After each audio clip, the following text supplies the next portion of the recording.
Me noho te rangatiratanga o tātou whenua ki roto i ngā ringaringa o Aotearoa.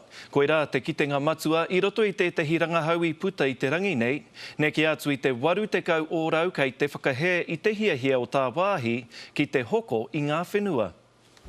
Koe nei ngā pāmu kreiwha, kei te tāre wa tētahi tono hoko i āia. He mea whakarite e tētahi kamupene no haina. We're talking about 16 farms here. 8,000 hectares of prime New Zealand land. And for that to go offshore, I think the ministers really should take a good look at themselves and the political parties that they support. I whai wāhi a Hari Peni i roto i tētahi kāhui kaihoko no Aotearoa.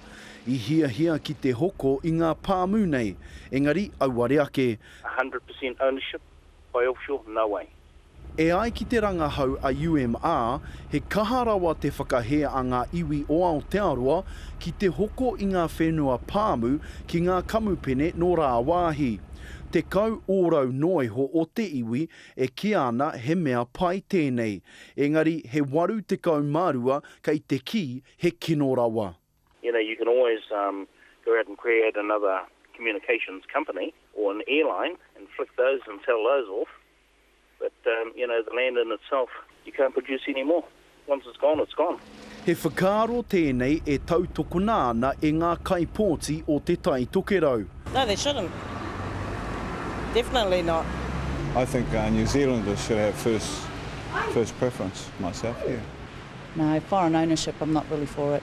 No, I don't think that foreigners should own our land, but there seems to be more and more foreign ownership that seems to be happening in New Zealand at present. What's our future going to be? It's going to be owned by foreigners.